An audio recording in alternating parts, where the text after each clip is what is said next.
Welcome to the Jill on Money Show. It's Friday, September 8th, and we are here trying to answer your financial questions.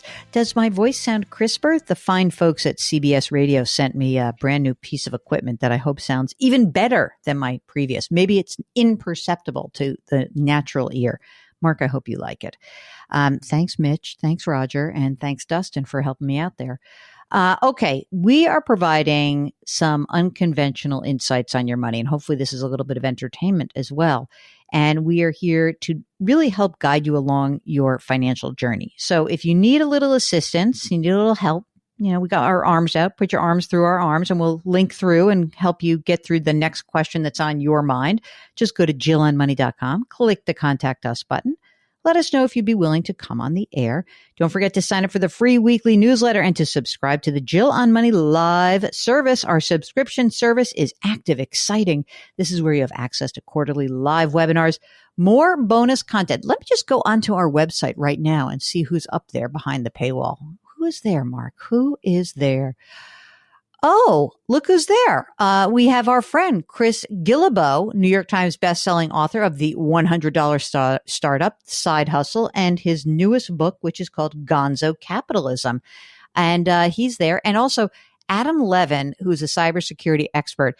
By the way, that is a badass picture of Adam on our front door, isn't it?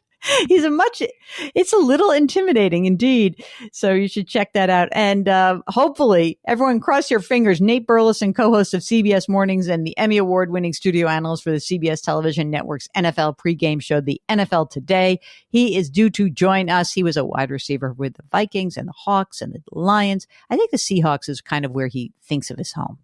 I'm not sure.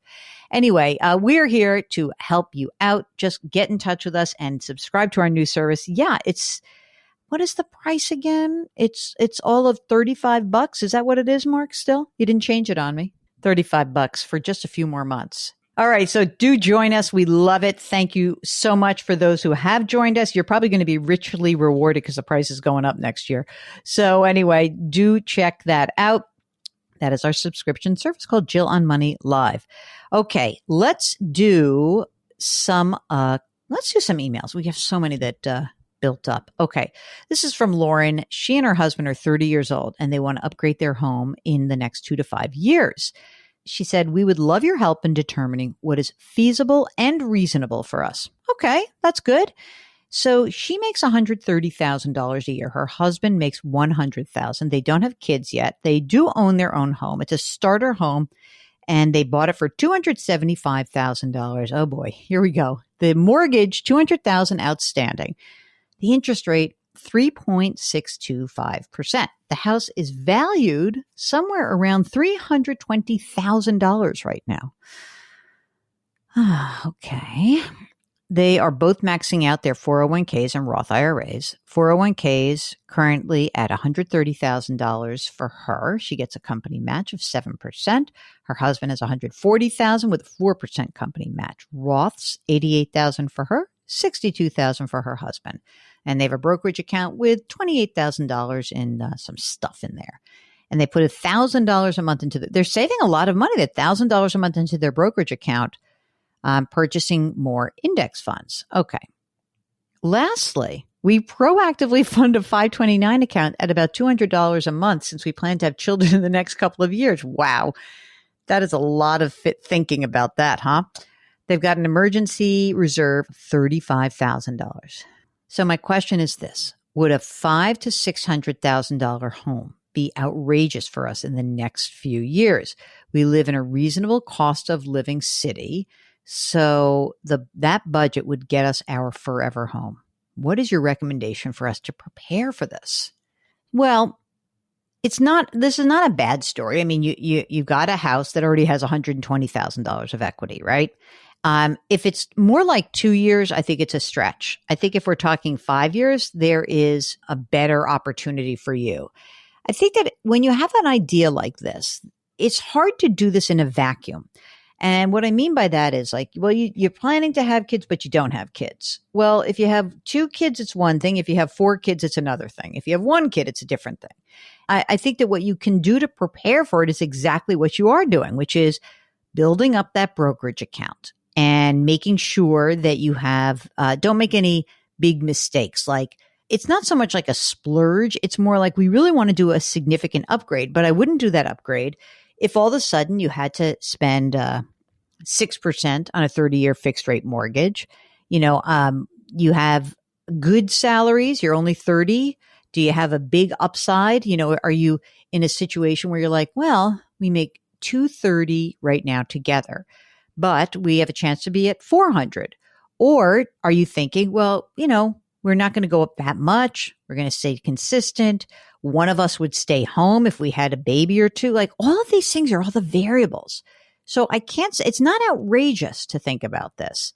Leave yourself some flexibility, which you're doing by putting money into your brokerage account.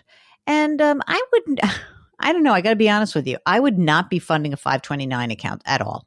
I just wouldn't. I would take any extra money and put in the brokerage fund. If there's a whole bunch of money and you don't, and things go really well, all right, so you know what you do, then you can make a lump sum into the 529, but I wouldn't put any money in the 529 right now at all. And I think that's it. Okay, next. This is from Anonymous. First name Anonymous, last name Anonymous. I'm not kidding. It says Anon. Question: should I do a mega backdoor Roth? I'm single, mid-30s, annual income $250,000. Mid-30s, the current net worth is $880,000 with about half in taxable and half in retirement accounts and stock purchase. No debt, no home ownership, no kids, no partner. Currently max out my 401k and do a backdoor Roth. Not set plan on when I'm aiming to retire. I'm happy with my job, see myself doing it for the foreseeable future. I mean, I would hope not in your mid-30s.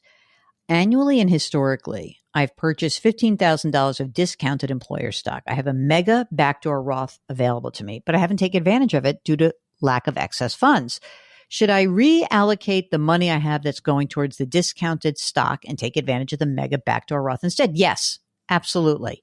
Absolutely. Forget about this stupid discounted stock. You got plenty of stock. Absolutely. Positively do a mega backdoor Roth instead of the stock purchase. Now, if you don't want to do either, then you can just take some extra money and open a brokerage account. Either way, I'm fine with that. And you've got a lot of income. So I think that's very good. Your general asset allocation. Well, I mean, look, you've got $400,000 that's in your taxable index fund, which is great. That's awesome. I like having more in your Roth option. You make a lot of money. Sounds like you're going to keep making money. As an individual, just to put this in a fine point on this, as an individual, single, when you make $250,000, even though you don't have a house or anything, just with a standard deduction, et cetera, you're getting taxed mostly at the 32% tax bracket. So, I mean, I think you're in good shape, but I would not be buying. I don't know. I'm not a big fan of just like going ahead and buying this stock. It sounds to me like you're accumulating stock on an ongoing basis. Okay. This is from Joey.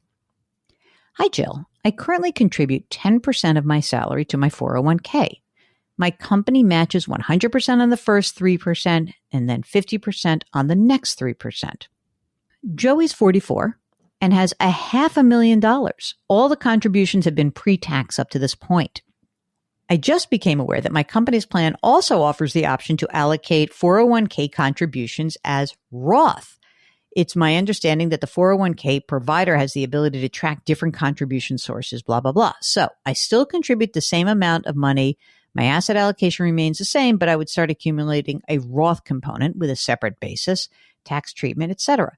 My question, should I start allocating either 100% or half of my 401k as Roth? I know I'll lose the tax deduction if I do that, but I'm thinking that it would be smart to build up some Roth money. I do have a Roth outside of this with about $15,000 balance. Haven't contributed to that in over a year. I say yes. I don't know how much you earn, but yeah, I mean, I think it's good to have some money that has already been taxed. And I think you're onto the right thought pattern here, Joey, that you have $500,000 already. Let's go into the Roth environment and let's beef that up. So yes, I would do that. Okay, this is from Victor. Subject. You're going to like this, Mark. Cash poor, house, I think he means rich. Cash poor, house rich. Little typo there. Victor says, I built my dream home and oh God. My heart started beating when I read this sentence. Here it goes. Hello. I built my dream home, but now I owe $1 million on it, and it's quite stressful to keep up financially. I have multiple loans from different sources, including my dad. Should I sell my house and walk away? It will be a little bit of a profit. I don't know anything about you, Victor, but I don't like stress. And if it's stressful to build your dream home, it really wasn't a dream. With no other facts, if there's a way to make yourself feel a reduction in stress and strain, or maybe you went too crazy with this, then I think it's at least worth focusing on what would happen if. So if you wouldn't mind, why don't you give us an idea about like what it would be to walk away? Where would you live? And what other assets do you have?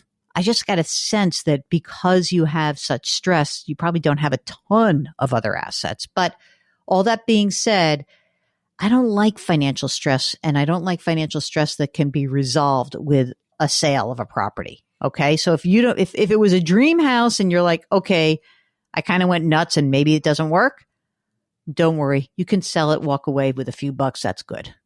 Okay. Last question. If the United States government defaults on debt and or shuts down, what's the effect on T-bills? This is a terrible question to actually have to answer because here we go again, right? Well, here's the thing. Chances are the U.S. government will try to keep paying the interest. So what will likely happen is this. Let's say the worst, like Armageddon comes through and we have nothing and we actually have a technical default, but then like a real default. What'll happen is chances are markets go crazy and you don't get paid interest and the interest will accrue and the government has to come up with a deal later and you'll get paid in full. That's kind of what I think would happen. In the short term, what happens is all financial assets will go completely bonkers, which is why in general, what we try to say to people who are legislators, like this is not a fun thing to fight over. This is not like some game. There's the gamesmanship of this is just a terrible thing to put people through. And, you know, it has been that they have come to the table at the last second. But if they weren't able to do so, it would just be horrendous. And, you know, everyone from military pay to benefits to veterans and Social Security, all these things would get delayed. It's just terrible. So that's just the worst thing I could imagine for Congress to mess around with at this point. But okay, maybe they will. I hope not. Come on, gang. Everybody had a nice vacation. Everyone had a good summer break. Come on back, make a deal. Let's move on.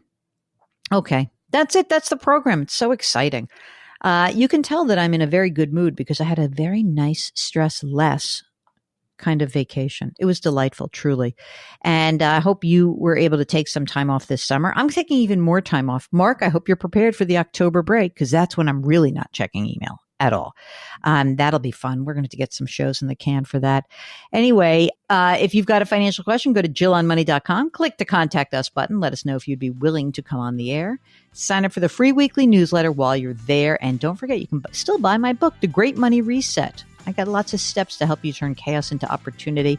And you can subscribe to the Jill on Money live service where you have access to quarterly live webinars and lots more cool bonus content. It's Friday, so we're going to do some business. Our music is composed by Joel Goodman. Mark Talercio is the best executive producer in the world, and he's not a bad web king. I mean, I might call you the web prince, the prince of the web. We are distributed by the fine folks at Cadence 13. Please do leave us a rating and review wherever you listen and do something nice for someone else today. Change your work, change your wealth, change your life. Thank you for listening. We'll talk to you tomorrow.